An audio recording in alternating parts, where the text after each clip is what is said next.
Viewers, আসসালামু আলাইকুম। রফিকুল ইসলাম আপনাদের সবাইকে আন্তরিক শুভেচ্ছা জানাচ্ছি। আজকে ইন্টারন্যাশনাল স্ট্যান্ডার্ড ব্যাংকিং প্র্যাকটিস আইএসবিপি এর ইনভয়েস পোর্শন নিয়ে আমরা একটু কথা বলতে চাই। যারা লেটার অফ ক্রেডিট হ্যান্ডেল করেন তাদের কাছে কমার্শিয়াল ইনভয়েস খুবই পরিচিত একটা ডকুমেন্ট, এবং কমার্শিয়াল ইনভয়েস নিয়ে আমরা ইউসিপি 600 আর্টিকেল 18 পড়েছি। সেটার আরো এক্সটেন্ডেড একটা ডিসকাশন হবে আজকের এখানে। তো আমরা একটু দেখার চেষ্টা করি, আমরা একটু গল্পে গল্পে কমার্শিয়াল ইনভয়েসটা পড়তে পারি কিনা একটু দেখি। আশা করি আপনারা আমার এই ভিডিওটা দেখে বিষয়টা বুঝতে পারবেন।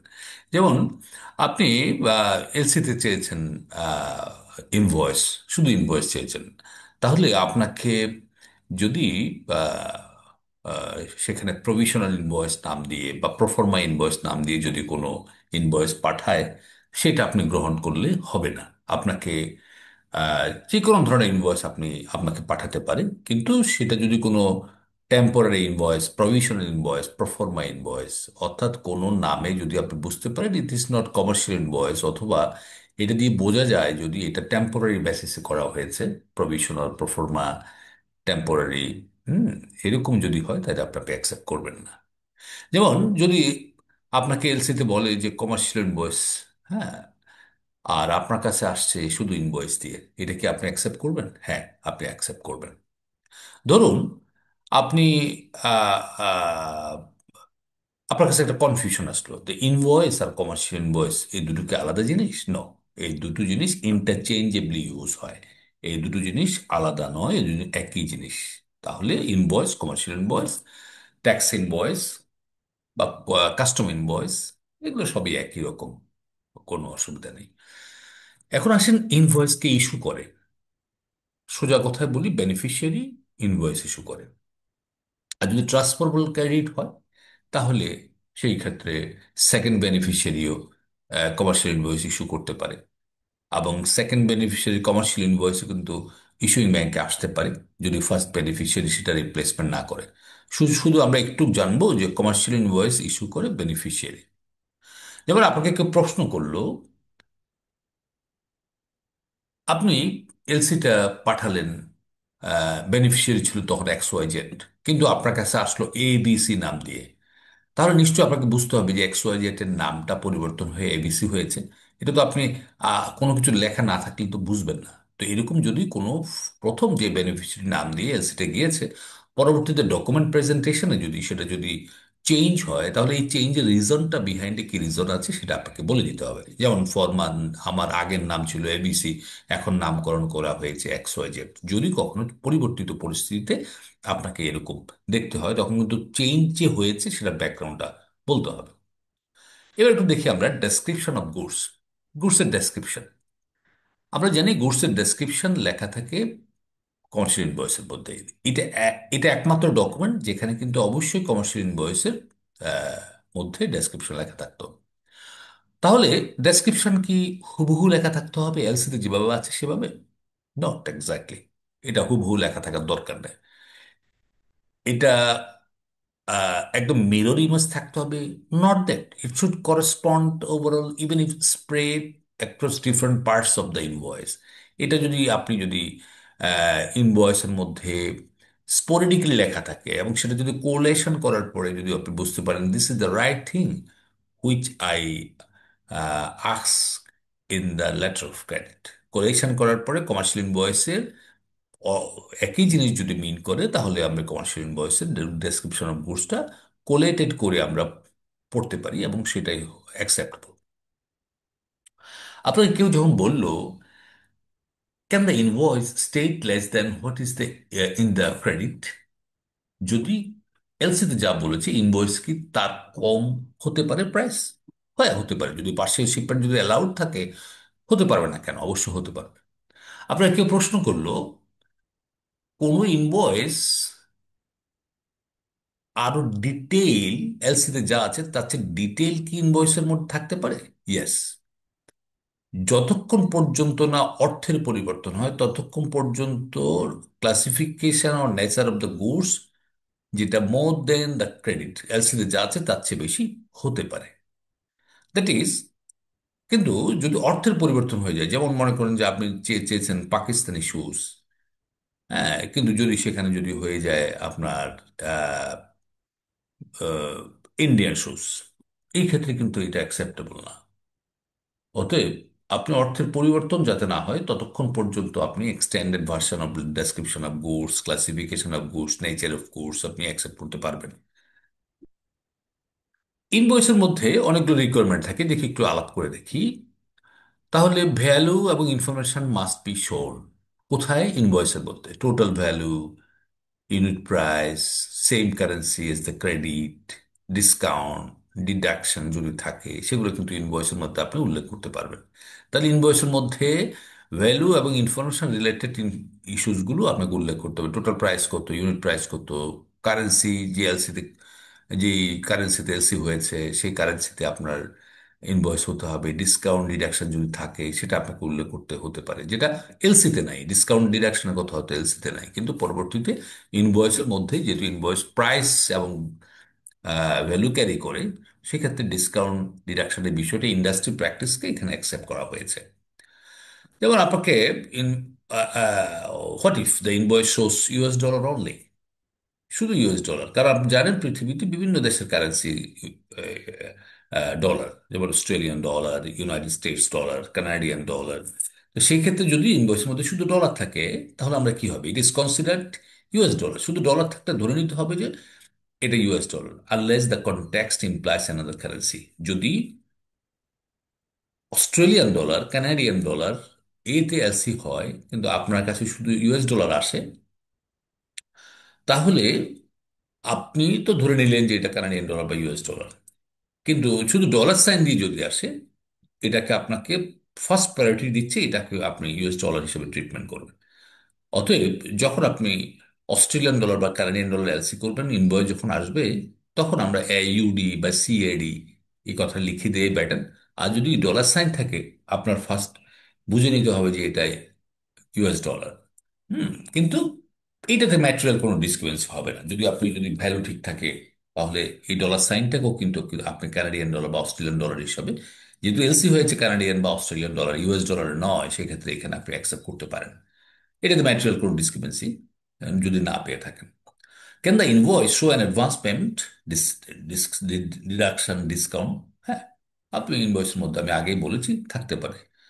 যদি এরকম একটা প্রশ্ন আপনাকে করো, what if the credit includes a trade term like CIF Singapore incoterm 2020? এলসিতে যদি পুরো ইনকোটার্মটা থাকে, সিআইএফ সিঙ্গাপুর ইনকোটার্ম 2020, তাহলে এটা অ্যান্সারটা কি হবে? The same term and version must be শোন।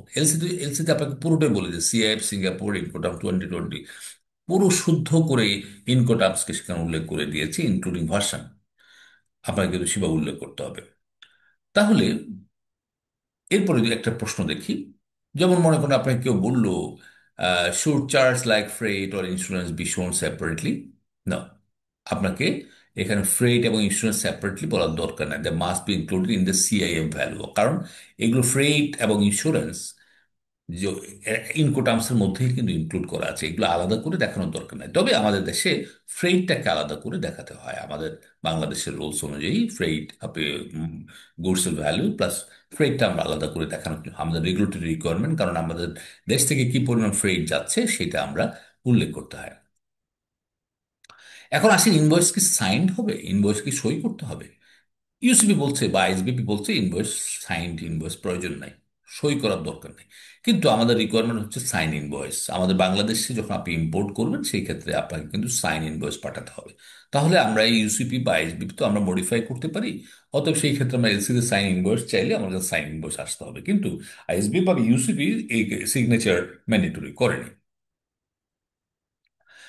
এখন আরেকটা প্রশ্ন যদি আমি আপনাকে করি, can quantity or weight in the invoice differ from the other documents? No, data mismatch হওয়ার সুযোগ নাই। আপনি এই ইনভয়েসের সাথে কোয়ান্টিটি, ওয়েট যদি যা থাকবে, অন্যান্য ডাটাতেও কিন্তু, অন্যান্য ডকুমেন্টে কিন্তু সে একই রকম সিমিলারিটি থাকতে হবে ইন টার্মস অফ ওয়েট এবং কোয়ান্টিটি। যেমন কিছু রেস্ট্রিকশন নিয়ে আমরা কথা বলতে পারি। যেমন, can the invoice show more quantity than the credit? No, এলসিতে যেই কোয়ান্টিটি বলা হয়েছে সেখানে ওভার শিপমেন্ট হওয়ার কোনো সুযোগ নাই।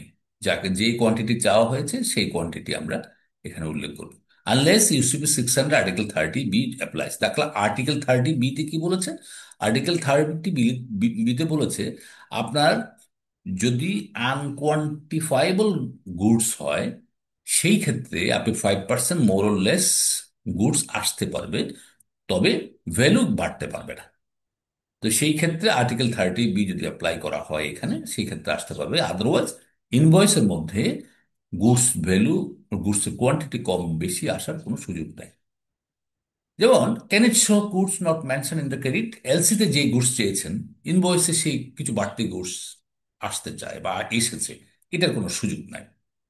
আর free of charge items allowed, যদি আপনি এলসিতে যে গুডসটা চেয়েছেন এর বাইরে কিছু জিনিস, গুডস পাঠিয়ে দেওয়া হয়েছে এবং ইনভয়েসে উল্লেখ আছে এটা ফ্রি পাঠিয়েছি, বা এটা আমার গুড জেস্চার দিয়ে পাঠিয়েছি, বাইরের সাথে আমার ভালো সম্পর্ক এই জন্য কিছু গিফট দিয়েছি, নো, এগুলোর কোনো সুযোগ নাই। ইনভয়েসের মধ্যে এগুলো আপনি উল্লেখ করতে পারবেন না। যেমন quantity tolerance, is any quantity tolerance allowed? Yes, quantity tolerance তো আমরা +-5% অ্যালাউ তো করে দিয়েছি আর্টিকেল 30B-তে। যদি না ক্রেডিট এটা প্রহিবিটস করে, এবং quantity is in units or packing units, যদি সেটা কোয়ান্টিফাইবল ইউনিট বা প্যাকিং ইউনিট হয় তাহলে সেখানে আর্টিকেল 30B অ্যাপ্লিকেবল হবে না। এটা হবে 100 মেট্রিক টন। যেমন আনকোয়ান্টিফাইবল গুডস এর ক্ষেত্রে 100 মেট্রিক টন রাইসের ক্ষেত্রে হতে পারে, কিন্তু 100 বস্তা চালের ক্ষেত্রে হতে পারবে না। অর্থাৎ যেই ইউনিটটা কোয়ান্টিফাইবল, যেমন 5টা রিকন্ডিশন ভেহিকেল, এখানে আর্টিকেল 30B ইমপ্লিকেট হবে না। তো সেই ক্ষেত্রে +-5% অ্যালাউ আছে যদি আনকোয়ান্টিফাইবল গুডস হয়, সেই ক্ষেত্রে এটা ছাড়া ইনভয়েসের মধ্যে এলসি কোয়ান্টিটির বাইরে আসার কোনো সুযোগ নাই। যেমন if quantity is not mentioned and partial shipment is prohibited, তাহলে সেই ক্ষেত্রে আর্টিকেল 30C ইমপ্লিকেট হবে যে invoice value up to 5% less than the credit value হতে পারে, তবে পার্সিয়াল শিপমেন্ট অ্যালাউড না, ফুল অ্যান্ড ফাইনাল শিপমেন্ট হতে হবে। এই ক্ষেত্রে এই আর্টিকেল 30B-র সাথে ইনভয়েসের এই এই ইমপ্লিকেশনটা আমি একসাথে আলোচনা করার অর্থ হচ্ছে যে আপনি এলসিতে যা যে কোয়ান্টিটি আছে এর বাইরে আসার কোনো সুযোগ নাই, অ্যাকসেপ্ট আর্টিকেল 30B এবং আর্টিকেল 30C যদি অ্যাপ্লিকেবল হয়, সেই ক্ষেত্রে এইটাতে অ্যাপ্লাই করে ইনভয়েসের এই ডিস্টোরশনটা আমরা অ্যাকসেপ্ট করতে পারি। ইনস্টলমেন্ট শিপমেন্ট, এখন ইনস্টলমেন্ট শিপমেন্টটা যেমন মনে করেন, তো what if the credit says 100 cars in March, 100 cars in April. 100 car আপনি ইম্পোর্ট করবেন মার্চে, 100 কার এপ্রিলে। It is an instalment, missing one cancel all future ones. তাহলে let's say you want 100 cars to be exported in March, 100 cars in April. First March, these 100 cars must be exported within 1st March until 31st March. And the next installment, 100 cars, to be exported from 1st April until 30th April. So this is the installment shipment, and installment shipment must be maintained very carefully, very strictly by the exporter, so that the installment shipment shall be complied with the letter of credit requirement by the importer. So it is very important thing. Another question, can there be multiple shipment in a period of, if purchase shipment allowed? যেমন ধরুন আপনি 100 curse মার্চে, 100 curse এপ্রিলে, মার্চে যদি 3 পার্টে যদি 100 curse export করা হয়, ইট ইস অ্যালাউড। অর্থাৎ 100 গাড়ি চেয়েছে মার্চ মাসের মধ্যে, কিন্তু 100 গাড়িকে যদি 3 পার্টে শিপমেন্ট করা হয়, তাহলে সেটা কোনো অসুবিধা না, কারণ আপনার এই 31 দিনের মধ্যে 100 কার আসলেই, শিপমেন্ট হলেই, এই প্রুফটা দিলেই আপনার হয়েছে। So for example, what if the credit only lists latest shipment dates, not periods?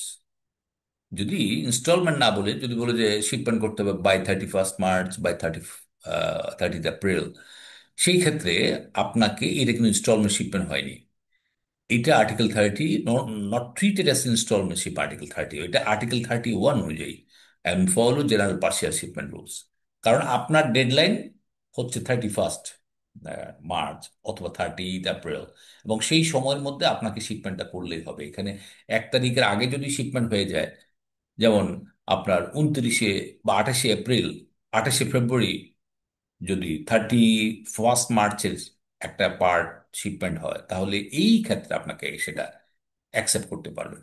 অতএব article 32 instalment shipment shall be reflected in the commercial invoice, and Article 31 is not installment shipment, it is partial shipment, but within the stipulated time. It's stipulated last date of shipment. So thank you very much. This is for ISPPC 12616 discussion over commercial invoice. Hope you are doing well. Inshallah, International Standard Banking Practice publication 821 being discussed by me one after another. In the meantime, I have already discussed draft and maturity calculations, transport document as well. So keep your eyes onto the YouTube channel of Learning Line Academy. Hope we'll meet you once again with different topics. Thank you very much. Bye bye. Assalamu alaikum.